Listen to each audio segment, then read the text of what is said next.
আবারও সিলেটে হামলা নাসিরউদ্দিন পাটোয়ারির গাড়িতে। এর আগে নাসিরউদ্দিন পাটোয়ারি ও রাশেদ খানের একটি কথোপকথন তুলে ধরে ফেসবুকে একটি পোস্ট করেছিলেন রাশেদ খান।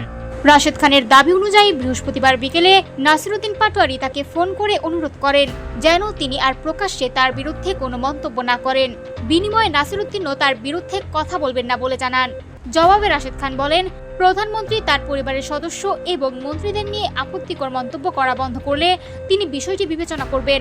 রাশেদ খানের ভাষ্য অনুযায়ী নাসিরউদ্দিন তখন আশ্বাস দেন যে তিনি ইতোমধ্যে গণমাধ্যমে এ বিষয়ে বক্তব্য দিয়েছেন এবং ভবিষ্যতে এমন মন্তব্য আর করবেন না। তবে সেখানেই শেষ হয়নি ঘটনা। রাশেদ খানের দাবি, একই রাতে নাসিরউদ্দিন আবারও ফোন করেন এবং তার বিরুদ্ধে একাধিক অভিযোগ তোলেন। অভিযোগের মধ্যে ছিল নাহিদ ও আসিফের কাছ থেকে অর্থ নেওয়া এবং একটি ফ্ল্যাট কেনার বিষয়। তবে এসব অভিযোগ সম্পূর্ণ অস্বীকার করেন রাশেদ খান। তিনি বলেন, তার কোনো ফ্ল্যাট নেই এবং নাহিদ আসিফের কাছ থেকে তিনি কখনো 1 টাকাও নেননি। বরং নাসিরউদ্দিনকে তিনি চ্যালেঞ্জ জানিয়ে বলেন, তার কাছে যদি কোনো তথ্য প্রমাণ থাকে তাহলে তা প্রকাশ করতে।